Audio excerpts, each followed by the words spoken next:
ist fad und lang und jede Seiten brehet voll, ist voller Nummern und Tabellen und Beutel, wie man tanzen soll. Doch ich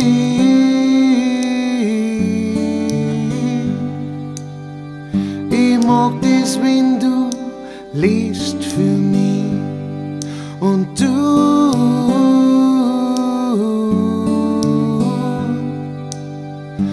liest und ich schmutz grad dahin.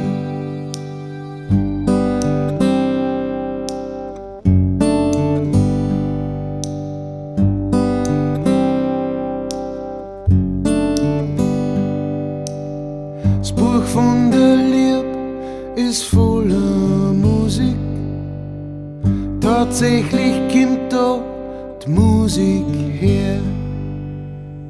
Manches Liedl ist schier überirdisch und manches kommt's auch blöd daher. Doch ich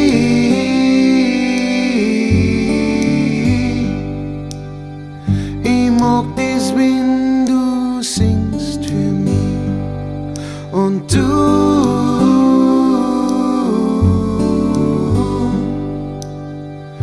singst und ich schmutz grad dahin.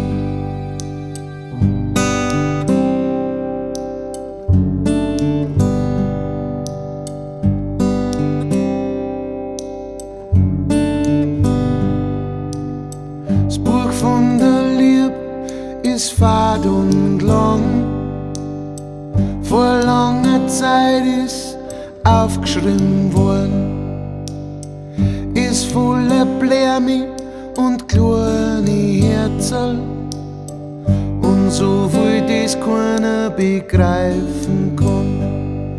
Doch ich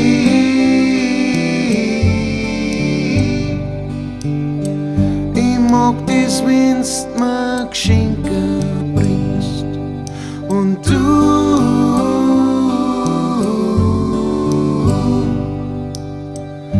bringst mir bald einen Hochzeitsring und ich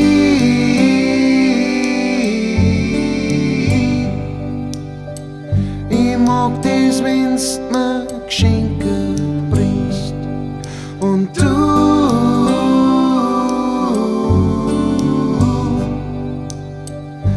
bringst mir bald einen Hochzeitsring. Du bringst mir bald einen Hochzeitsring.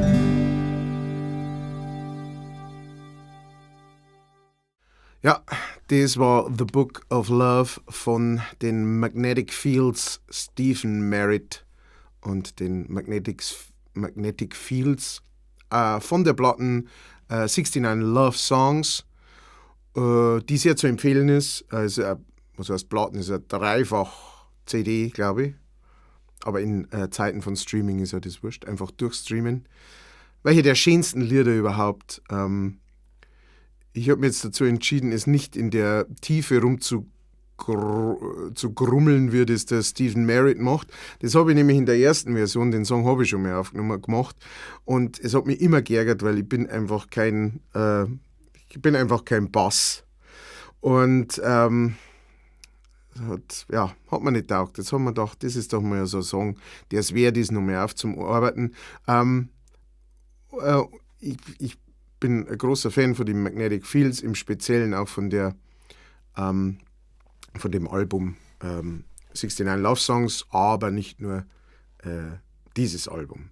Gibt vieles, das sehr zu empfehlen ist. Stephen Merritt ist ein kauziger, lustiger, grantiger Mensch und hat es trotzdem irgendwie hingekriegt, eines der schönsten Lieder über die Liebe zum Schreiben überhaupt, das überhaupt nicht kitschig ist und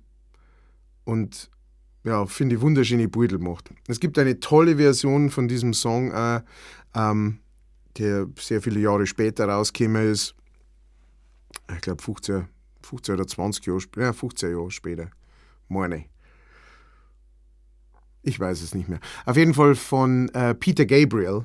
Der hat eine Orchesterversion davon gemacht, oder eine epische Version davon gemacht. Meins ist so ein bisschen dazwischen drin, meine Version. Es hat ein bisschen was von dem sehr akustischen und minimalistischen von der Originalversion und ein bisschen ist auch mit drin. Ich hoffe, dass es euch gefallen hat und freue mich schon auf nächste Woche. Ich wünsche euch eine gute Zeit bis dahin und danke an meine Patreons. Servus.